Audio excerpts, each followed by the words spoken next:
Hello, hello, all you out there. Welcome to Between Two Worlds, a podcast about belief, unbelief, and everything in between. I am your co-host, Scott, here with my co-host, Joey. Hey, yo. And today's episode, I'm actually going to be interviewing Joey to get a feel for his beliefs, maybe the things he doesn't believe in, and of course, everything in between. Get to know Joey for my sake, but also for you all, since we're doing this thing together, so you can kind of know where both of us are coming from. So, Joey, welcome. Are you ready for this? Burning questions. You have no idea what I have planned for you today. Oh my gosh. All right, Joey. Biggest thing that I want to know right off the bat is, what is your last name? Because I only know you as Joey. So the reason I'm holding it back is not because I don't want to share it, but it's a very Dutch last name, so no one can pronounce it. It's Vervaart. Let me try to repeat that back to you. Yes. Joey Vervaart. Yeah, it's really good. It's with two A's, which is just a sound no one on the planet makes. Yeah, and I think English speakers were like, what do I do with that many A's? What do I do? Exactly. Oh, that's funny. I love that was the first burning question you need to know. So, Joey, tell us, where are you from, and how did you end up on this podcast with me? So I'm originally from Amsterdam. I've lived there for 2 years, moved away once I was 2, and have been living in Purmerend, which is a city nearby, for the last 24 years. Okay, and so that's home. Oh man, that's home, sort of. It doesn't feel like home at all. I still feel more connected to Amsterdam. And how I ended up here. So in the first episode, we already discussed that we both did improv and we met each other there, and the rest is history. No, you specifically asked me to be your technical guy, the technician behind everything for the audio, the recording and everything. And I found your search for this podcast really interesting. Like all the things you want to talk about, they hit my interest. Like, I'm very curious about what people are going to talk about during the podcast. Yeah, love that. So you already mentioned it. We do improv together. That's how we met. We're about to have our graduation show for level 3. And so we've done level 2 together, how we first met, and we just jumped into level 3. Graduation show will be on July 3rd. Don't know when this episode will be released, but maybe people can come see it. So Joey, talk to me about improv. How did you get started with improv? Why'd you jump in?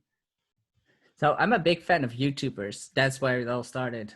Like years back, before I even started myself, I followed a big channel called Smosh, which had a couple of my favorite YouTubers on there as well at the time. And most of them did improv in the beginning. So they either did some classes or did theater in school, just like you.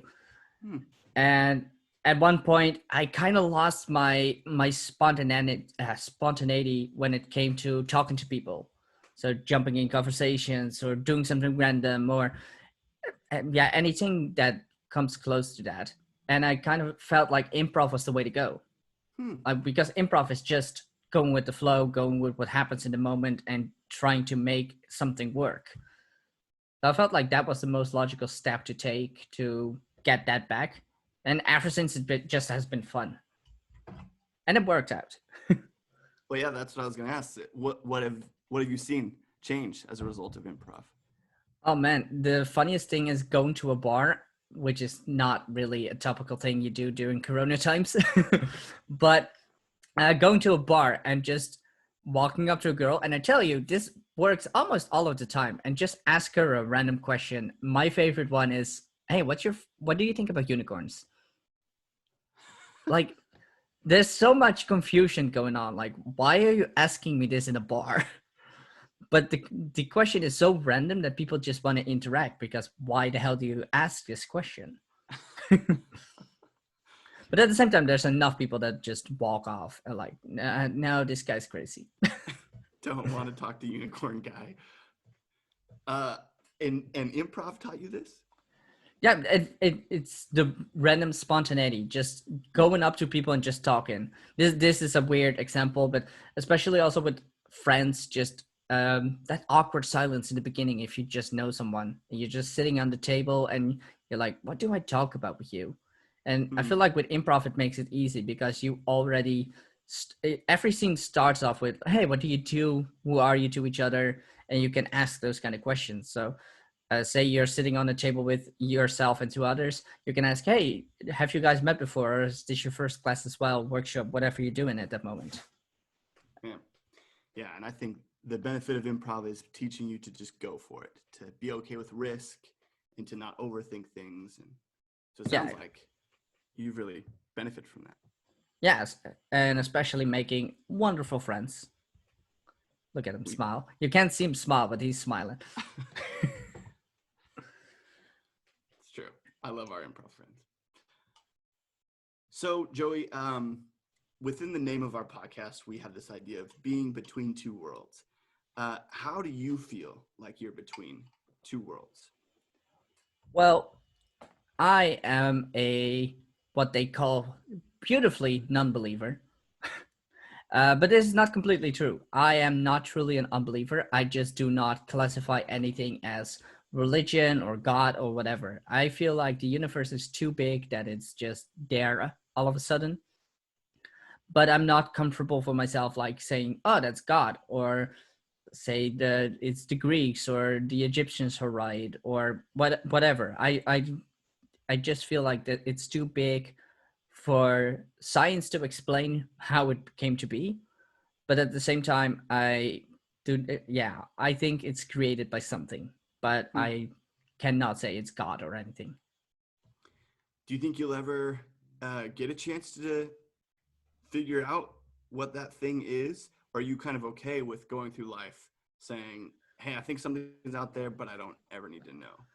Yeah, so that was actually the interesting thing that I mentioned before starting. So I just had a forest walk, and I think when it comes to me, what I found out during that walk is that I think I resonate closest to Buddhism when it comes to belief. I am a big believer of we're all energy, and the energy disperses when you die and it starts over somewhere else.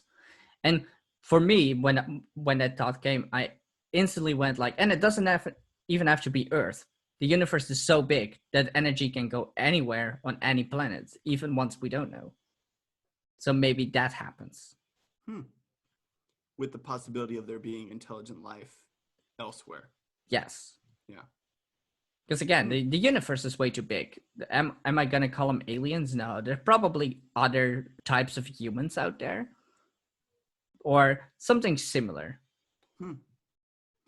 So what draws you to that idea? What do you like about it? Well, I the thing I like most about it is, did I go with a weird Italian accent just now? It sounded like I did something weird Italian. The thing I like most about it is just, it's not nothing. There's a lot of people that I talk to that say, once you close them eyes, you're done. The computer is off. There's nothing. And that's depressing as hell. That's so depressing. But there's also, funny fact is that my parents, who are both not really religious or have not been in contact with any type of religion, both say there's a heaven, which is fascinating to me, because how can you say heaven without God? Yeah, that's But fascinating. yeah, so I love the idea of heaven, but at the same time, I hope there's a hell for the bad people on Earth. You hope there is or isn't? Is. Oh, okay. Explain that. Well, eternal punishment for, say you had Hitler as a very extreme example, but can you imagine that he just energy disperses, goes somewhere new, and gets to start over? That sounds unfair. I feel like there should be eternal punishment for someone that does stuff like that. And that's the extreme example, but also for like murderers or rapists and whatever, I feel like there should be a form of punishment. That would be something I hope for in a way. Yeah, to actually kind of have a feeling that justice is happening, that people aren't just getting away with stuff, hypothetically. Yeah. And maybe it's a form of karma, like they turn into a slug and they fall into the ocean all the time. Just melt. Who knows? Every time back to being a slug. Yeah, and back into that ocean. No, that's interesting. And then what's comforting, or why do you like the idea of heaven? The thing I like about heaven or going over or starting over, there's something else when the lights go out. There's heaven, especially like my friends, my family, everyone I met, or maybe even ancestors are waiting for you there, and you can connect to them again, and it's all good. I mean, that's the ultimate comfort. And with the energy dispersing and starting over, it's like you can always have a fresh start, but it's not nothing. It's not you go black and it's out. That last one is so depressing to me. And explain that a little bit too. How come the idea of this being all we have is scary or depressing? I feel like there's so many things you can explain in the universe, and the idea of that you get here and you get one chance, and say we both have a good life. I want to say that. I'm not sure if you agree. I both probably have our struggles, but the idea of that you can have only one life, and some of us die as babies, for example, that baby doesn't have another chance in another life somewhere else is so dark that I don't want to think that way. I want to be a bit more optimistic. And for people that know me, that's weird. Me being optimistic. Really? Yes. That's so interesting. I feel like I experience you as a very optimistic person. Oh Uh, man, pessimism. how do you see that in yourself? Your outlook on life? Oh man, at the same time, I follow pages like subtle depressed people, and it's all very dark suicide jokes, but jokes. No one's actually doing it, and there's not like graphic stuff, but it's like the inflatable waggly man that you see in America, and he's on a balcony and he's swinging over the balcony, and the comments are all like, "Oh, that's some weak resolve you've got there." That's so funny to me. So people seem like it's really optimistic, but I also have a really dark, a cynical side to me. Fascinating. Fascinating. Well, maybe we'll dive more into that stuff. So you mentioned this also. Tell me a little bit about your upbringing, your parents, and their interaction on how you see the world. Yeah. So a funny fact is that while thinking about the podcast and talking about the podcast, my grandparents from my mother's side actually have connections to Christianity and the Catholic Church. Uh, they I feel like until their 40s were religious and big time religious, like going to church every Easter, Christmas, everything. And at one point, they disconnected from that. I'm not really sure what happened, but they just didn't feel the word of Jesus was their word anymore. And my mother was also raised religious up till that point. And the moment she had me, but it's mostly because of my dad didn't want religion in the house, so that was just a no-go from the start. There was no talk about that. There was no probably a big discussion between them, but it was never brought up to my sister and I. So you feel like your mom was she was religious, she was raised Christian, and maybe wanted to pursue that path, but then your dad was pretty strong on his belief that we don't want to have religion as part of how we parent. Yeah, and the fun fact about that is that I'm not 100% sure about that, but I feel like the discussion was initially that she wanted to baptize me As a baby, as a as child? as a baby. Okay. Yeah, So which is more of a Catholic. Yeah. yeah, Hmm. So I feel like that is the main switch for her. And it's not like she's religious now. She's not like, oh God this, oh God that, or anything whatsoever. She's I don't want to call her an atheist, but I feel like she's close to an atheist, Hmm. which is funny with that background. Yeah. Okay. So just it also affected. Yeah. She also left her faith behind.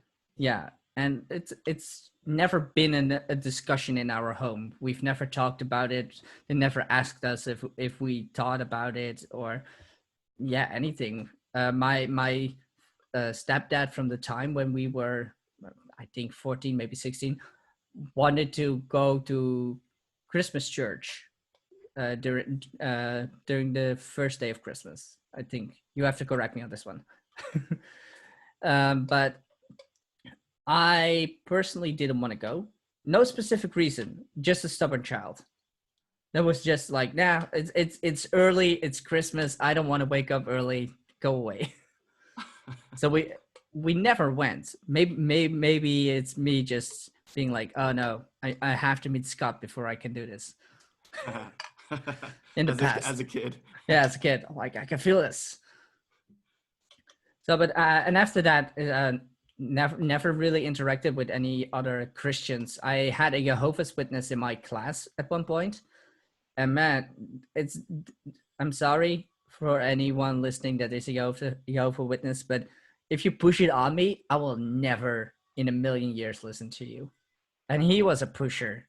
He went to school with his book, and he was like, you have to try and read this. It's good stuff." And I'm like, nah, man. Let me play my games. Uh, yeah. Yeah. Yeah. I know what you're talking about. And that was just really off-putting because of how his approach.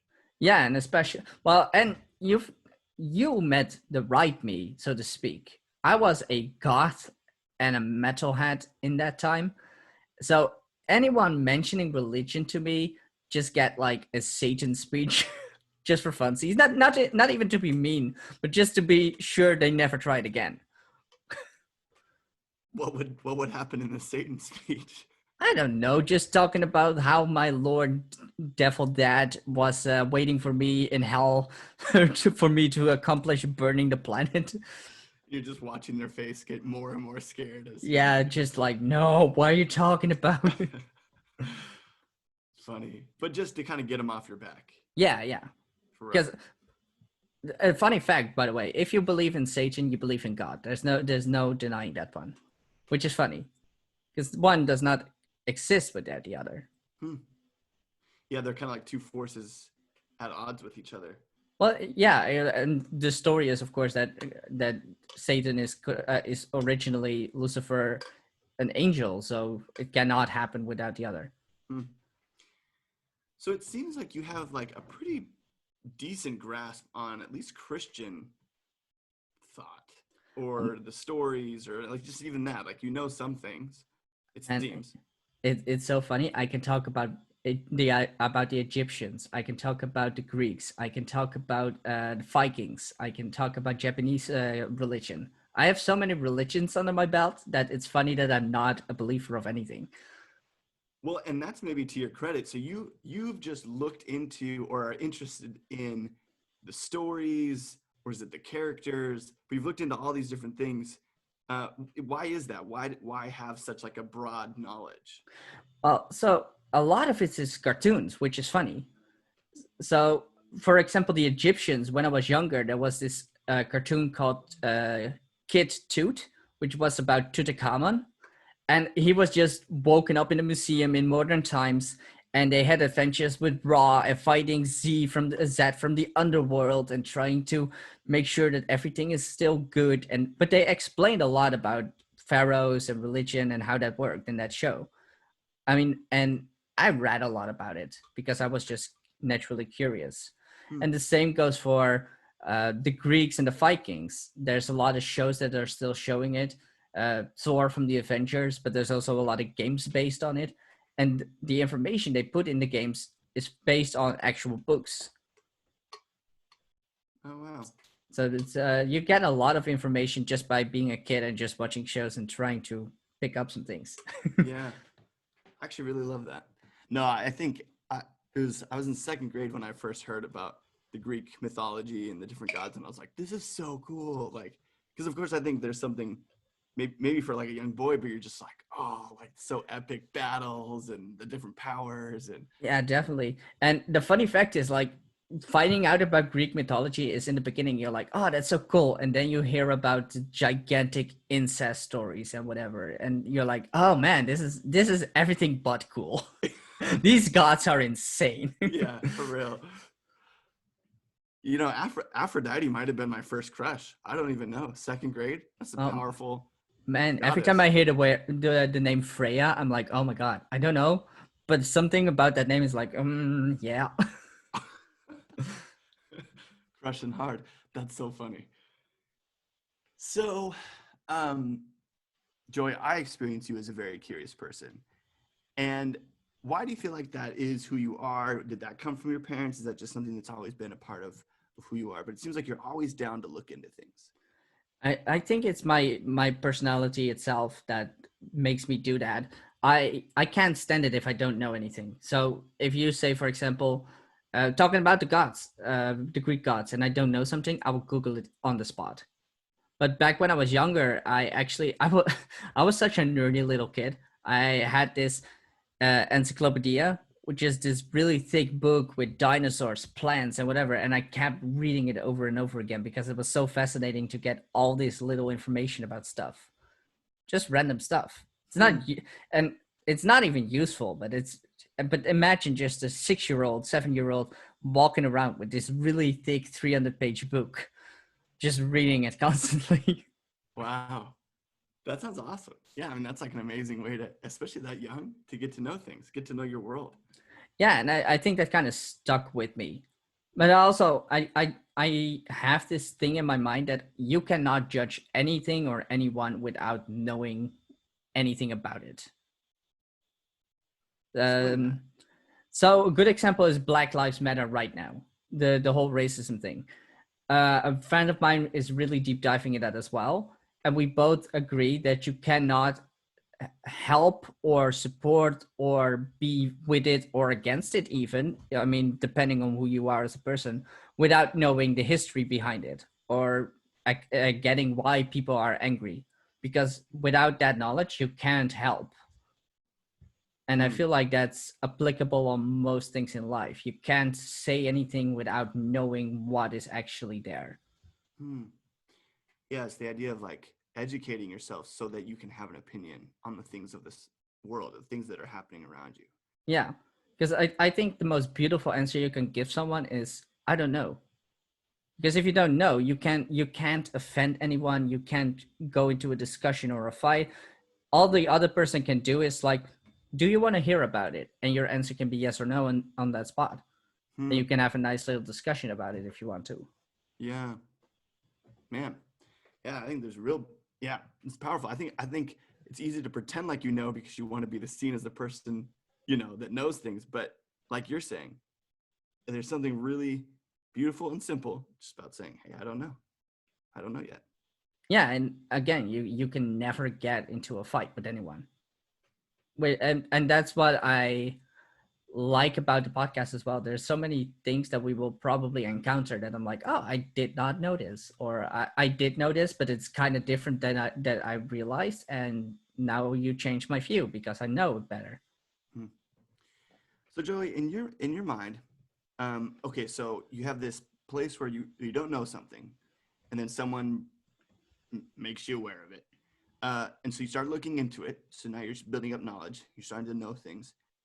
What for you shifts it to I believe this? Hmm, that's a really good question. Honestly, I believe something the moment I can fact check it by with myself and with other people as well. Um, I think maybe your question is specifically aimed for religion in this case, maybe. It could kind of be anything. Yeah, Um, so say for example someone tells me chocolate is better than I don't even know what's better than chocolate, man. Say chicken is better than meat and than regular meat. The thing I can do is taste chicken, taste the meat, and be like, oh, there's a difference here, but which is better? You can taste it, you can test it, and I feel like you can do that with any kind of information. You can taste it, you can test it. Not all information you should taste, but you get what I mean. You can go anywhere with that information and check the facts behind it, and still get the information. And based on that information, you can say that is true or not, and believe it as well. Yeah. Yeah, because also what I'm kind of driving at is like, how do you know if something is a religious belief or a spiritual belief? Because I agree with what you're saying, and you're talking more just like opinions on whether this thing is better than this, or more valuable than this, or more tasty than this. Um, so then what's the realm of knowledge where it's more, you can't use your senses to figure it out? Things like spiritual beliefs. What would be, even for you, what would be an example of a potentially spiritual belief? Oh, so when I was younger, I was a big believer of everything paranormal. No joke. And till this day, I will tell this right here on the podcast. Not a lot of people know this about me. I practice looking for auras, so energy around people, for I think 5, 6, 7 years of my life. And to this day, people will probably be like, what is this guy on about? But I can see him. I can see, like, and not really well because I don't practice a lot, but I can see like something around people when I focus my eyes in a specific way. Wow, that sounds really cool. So uh, what do you see, and how do you see it? So it's can you imagine just an onion and just seeing the outer layer of an onion, but see through and in color? So any type of color. So the idea about an aura is that it's energy, but it also reflects a specific type of energy for the person. So the closer you are to the body itself, the more it's connected to actual feeling. So say you're sad, the idea is that you have a red or orange-ish aura. So you have a really different color, and blue is happiness. So you can see, and I think I can just see the feeling part. And a lot of people say the further you go, the larger you can see it, the more it's connected to spiritual energy. Wow. And with the onion thing, it's like the middle part is what everyone sees with their normal eyes, just like what Yeah, that person's yeah, wearing and how they're walking. And then the outer layers are the aura, the more unseen yeah. aspects. And the thing is, so to answer your question, when is something a belief? I think, and especially for me to be a believer about it, I think it's not even about me believing it. It's about how well can you tell what you believe in, and how much do those actions that you take reflect your belief. I believe that someone can be a believer of God if they actually do things they believe that reflect that. Hmm. And for me to be a believer, that's such a deep, difficult question, to be honest. uh, I'm more in the realm of I need to see it, I need to taste it, I need to have some sense of it. Which is funny because the whole paranormal story is like, nah, that's all things you can't really confirm if it's actual truth or not. So in a way that also goes into a form of religion slash belief. Yeah. What makes something religious? When you think of that term, what does that mean to you? I think it's connected to some type of god or some type of higher being that you're following.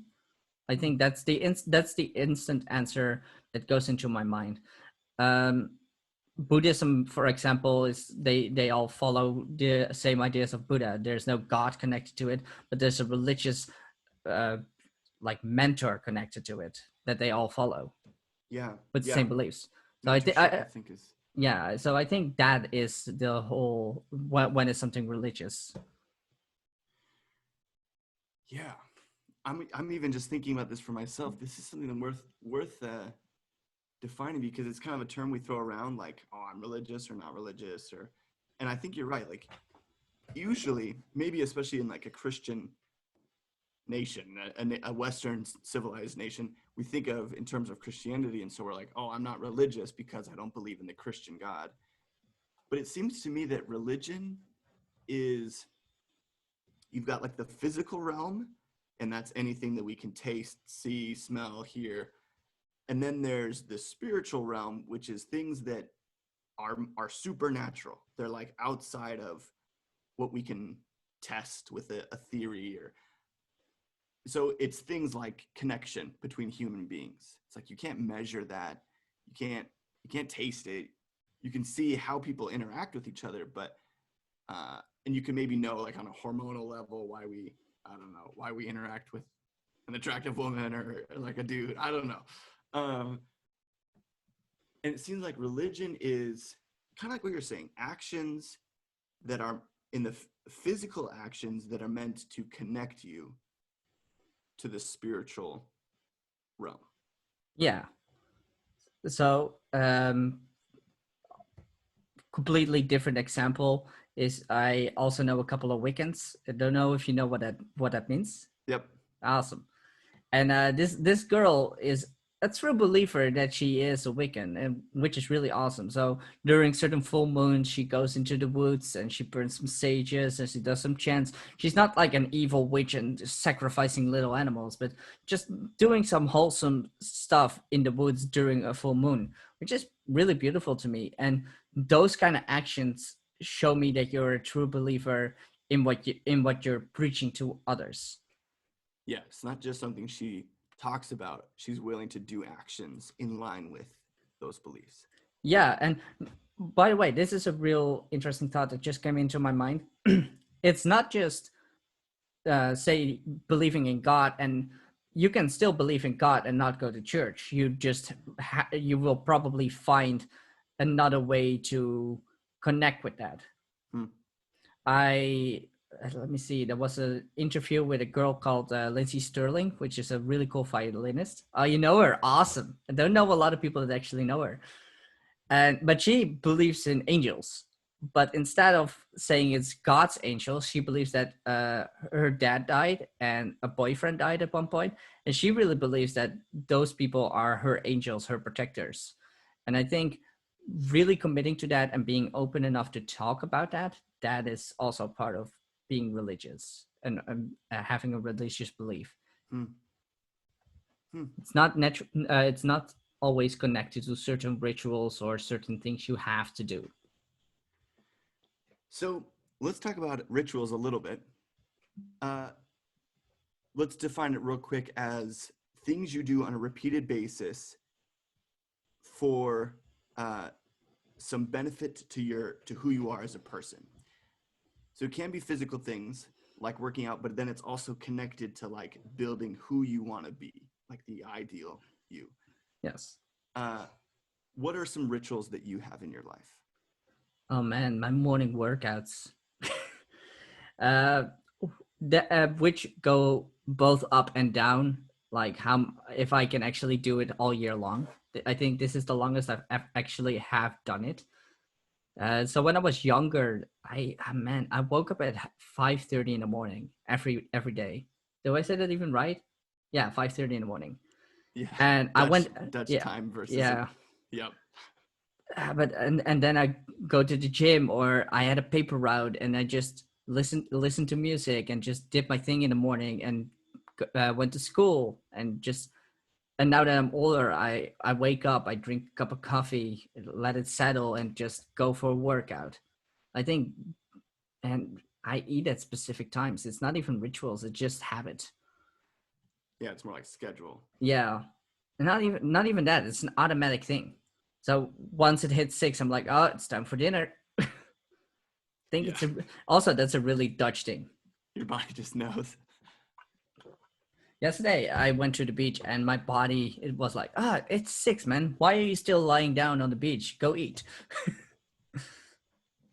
That's how bad it is. But I know a couple of people that actually have certain rituals they have to do.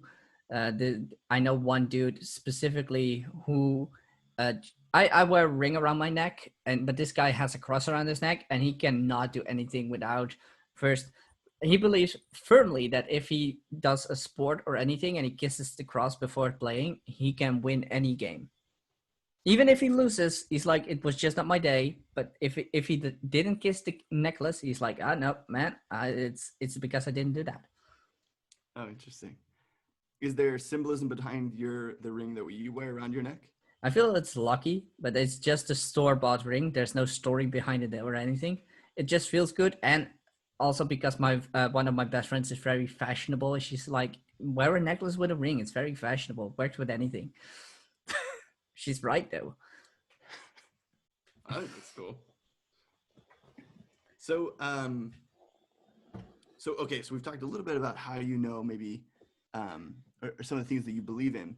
How do you know what you don't believe in? Yeah, that's a really interesting question because what do you not believe in? I should first define that for myself. Oh man. That's the thing. I'm so open-minded that there's nothing that jumps up that is like I do not believe in this. Maybe for an example, like your desire to not define who God is or might be, or how do you, as people maybe say, oh, this is who God is, this is what you should believe in. How do you have like the way that you know one way or the other? I don't want to believe this, or I do. Okay, so God is actually a really good example because for me, there's over history when you're looking at Christianity and the Catholic God, uh, that has been around for such a little time compared to all the other stories of other religions, like the Greeks and everything before that. There's been so many talks about different types of God, and then for me especially, it's like, oh, and suddenly there's only one God, and He's Almighty, and everyone believes in that, and all the other gods never existed, and that is something that I'm like, I don't think it's only one God. It can't be for me at least. I think there's multiple things out there that control everything, or not even control, but create it. And I don't know. It feels more natural that way because everyone describes this. For example, in Egyptian, there's a god for the sun, for houses, for death. Even a form of Satan is there. So, but there's tons of them, and same for Vikings like Thor, Odin, all the other gods, and whatever you want to call them, and then suddenly we go back to just one, and that's something I'm like, just one. Does it feel boring or like scary or just not plausible? It feels not right in comparison. I think that's it. Huh. Like everyone says like, oh, this one god created the other gods and now we have multiple, but in a way, if you really look deep into it, you could say that the angels are types of gods that God created as well, so he's not alone up there. But then again, then I'm like, but he created all the others. And not like there were more from the beginning.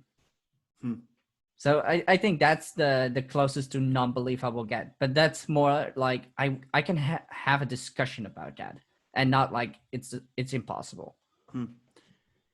Yeah, it's interesting. I actually listened to a podcast a while ago where they're talking about this. They're like, Christianity actually says there is other gods, but there is only, I'm trying to remember how they talked about it, but there's only one God worth worshiping because he's over all the other gods. In that, like, he created everything, including them. So for whatever reason, he gives spiritual authority, and especially with like the devil, Satan, and his minions, his demons or whatever, they have influence, power over this world, over this existence, and that's God given. Like he gave them that power. And so I don't know if they'd be considered gods or just demons, but there's several verses, and I don't remember where they talk about it in the Bible, but I mean, even just one of the 10 Commandments, it says, you shall have no other gods besides me. And that's Yahweh. Yahweh saying that's the God of Israel. And so that implies that there are other gods. And I think sometimes Christians are like, no, those are idols. that's just the little thing that they made out of wood. But I think there really is other gods, but it's like the little g versus the big G, in that they only have authority that's been given to them. And then I think it's safe to say that they have specific spheres of influence. And so similar to Greek mythology, though maybe not fully, but like certain gods definitely have certain people that they interact with, or certain demons or whatever. But then they also could be trying to influence a lot of people towards this certain way of thinking. Maybe it's like materialism, a certain god of materialism, wanting people to believe and operate and worship the material world and like gaining wealth and gaining things. And there could be another god of aggression and influencing us to think other people are a threat to me. Therefore, I have to take out the threat to stay safe. And so I think that's real, and I think that's biblical, actually, that the Christians don't just say, so there is God, but there's a whole bunch of other gods that we could be worshiping / do worship often without even knowing it. Interesting. Didn't know that Christians actually thought that way. That's very fascinating. There's a lot of misconceptions, I think, within the Christian faith, and I'd have to, kind of put together my little argument. These are the verses where I see that. Any other thoughts on that? No, I'm really curious about your next question, because I feel like you want to go. You can go on for this for another 2 hours. Well, okay, so this is just a new direction, but I know that you're heading back to school here recently. Yes. And so I wanted to hear what your hope is for that, what you might be studying, and what your hope is for the future as you jump back into education. So I've been a really big fan of anything like TED Talk related, Zoom, like what we're doing now with Zoom and podcasting, and actually anything that's considered communication. So at one point I did a lot of marketing and I jumped into the marketing field, but the education system here, I will not try to explain it because I need a graph for that, and we're just doing audio for now. So it's going to be a problem. But my education is too low, and I'm going back for a bachelor degree right now, which is perfect, technically speaking. And the hopes for that is beating Corona. Right now, there's not a lot of companies within my field being media, marketing, and all that stuff. They're not hiring at the moment, not for another year at least the bigger companies. And the smaller companies are already having problems with money because there's not a lot of income, there's not a lot of work. So going back to school is the safest option to get my bachelor, but also killing the time before Corona is gone. I will say 4 years is the time it's going to be at least gone. In 4 years. Yeah, in 4 years. No, yeah, definitely. The actual thought about that is 2 years. Me and my friend Tanya already had a lot of discussions about this. We think 2 years, and then in my 3rd year I will do internships, and then and then I can help build the economy again. That's the whole plan. If everything goes perfect, yeah. Use Joey to help build the economy back. In 2 years' time, he's gonna be ready. Yeah, I can do it. In another 2 years, we have everything back on track, apparently. Okay, so communications, and what makes you passionate about that? Have you heard me? I can talk for days about anything. Just put me in a chair. Just give me a topic. I will find a way to talk about it for days. Now, the reason I want to do it is I'm not meant for a desk job. I like sitting behind a computer and doing my stuff, but most companies want you to be an expert in Excel nowadays. And man, if I have to look at numbers all day, I will probably murder someone in the office. There's no doubt about that. So, and with communication, what my biggest hope is to be a representative or something similar to that, so that I can go to other companies and talk about whatever we're selling or doing at the moment. Or even maybe a nonprofit organization and help them build on the go, say for maybe the Red Cross or something. But to get their message out, to help them figure out what their message is. Yeah, and help the other, like maybe the clients or whatever, whoever I'm talking to, that I can actually get the message out correctly. That's my whole dream, to be able to do that for people. That sounds awesome. So you're excited. You're excited to go back to school. I'm way excited. Technically, I'm not ready for school yet, because I should have had a call yesterday, and they gave me a message back like, "Oh, by the way, you need to wait another 2 weeks, and then we will tell you more. Not if you're accepted. We will tell you more, but what that more is, we will tell you then." Oh no, that's such a bummer. It's still it should start at the 1st of September, so 2.5 months. So that's fine. Okay, yeah. And no news on if Corona is going to affect schooling, like it'll still happen, hopefully. And the whole idea is that everything should be online, at least for the first year, which sounds like a weird thing, but at this point, I'm so used to doing Zoom calls, I'm fine. And you know what? I cannot even really do anything at school. I always take all the homework with me back home and just do them at night, just sitting behind the desk by myself, which is going to be impossible. Apparently, everything is going to be team exercises and everything. oh, yikes! It's going to be fine. A lot of Zoom, hopefully. Oh my god, more Zoom. Yikes! Zoom is making a giant profit. Zoom is making a killing. Zoom and all the toilet paper companies, they're just killing it. Yes. Yikes. Can't wait for that second wave. We've got toilet paper to spare. I know where to go if I run out. I will bring it to you. I will bike there. He's done it. Oh man. Don't question him. He's done it. I regretted that bike ride. So I to brag a little bit, I ran 11 kilometers last Wednesday. And for our last improv class, I also rode my bike to Amsterdam, which is 26 kilometers and back. And it was around 11:30 at night, and I still had 30 minutes to go back. And I was just listening to a podcast on my bike on the side of the road. Everything was dark. There was no lights out there. And I was just writing down. I was like, I regret this decision. This is not a smart idea. Dude, yikes. Because how long did it take you? One way? 1.5 hours. So 3 hours and then all the running. And yeah, yikes. Yeah, and 2 hours of improv. Yeah. That is commitment. Yeah, got to do it for the body. So Joey, as we start to wrap up, and you start to look to the future, what is something that you're looking into these days? Something that's been catching your interest? So actually connect to the podcast a lot more people that are open-minded.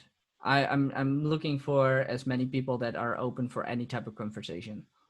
Like not just because I am, but it's also because it's the more interesting people. So just having conversations about people's education and why they're passionate about it, or religion. I mean, really, I don't care. Just tell me and I will listen. It's fun. It's fun to learn stuff. That's the whole thing. Yeah. Which, man, I love that. I just think that makes you a great person. You're just down to learn, down to listen.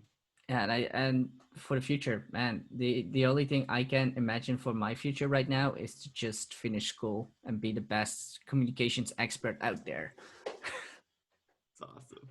So if you could leave everyone with one last message from Joey Vervaart.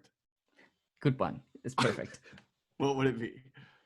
My final message to the world would be, and here comes some Bill and Ted, be excellent. Just that, be excellent. No explanation, just that. It says it all. Now, for real though, the message behind be excellent is be better to each other. Like I mentioned during the podcast, where me and my friend are looking into Black Lives Matter, how it works, how we can battle racism, but also better ourselves. But on many ways, like I'm trying to be open, but oh man, if only you knew how narrow-minded I could be, that there's a lot of improvement that can happen still. So that's why the be excellent. Just look at yourself, look at who you are and try to be critical, but not too critical. Man, that's a great ending word and a fine balance. One that maybe we should chat about again on the next episode of how to be critical, but not too critical of yourself, your own beliefs, your relationships with others. And there's a lot of, looking into race, it's easy to go down a hard path. It is a hard path. It's an important path, but hard one. It's been a very interesting one so far. Dude, okay, well, we know what we're going to talk about next time. It's just you and me. Oh, man. Jump into that. Sounds good. Well, Joey, I really appreciate all of your answers. It's fun to hear your background. Hopefully this gives people a good glimpse of your perspective, and then a different episode, my perspective, so that they can kind of see we are coming from two worlds, but we're really not that different in how we want to look into things. We're curious, and we're just trying to find our way in life. So thanks so much for listening, everyone. This has been Between Two Worlds, podcast about belief, unbelief, and everything in between. Thank you so much for listening. And see you next time. Hey guys, thanks for watching. Let us know what you thought of this video. Also, subscribe to our YouTube channel, or turn on notifications, or check out our Patreon page, or our social media, or do all of them. We're a podcast, so wherever you get your podcasts, give us a listen, whether you're doing the dishes or pooping or walking the dog. We'd love to be there with you.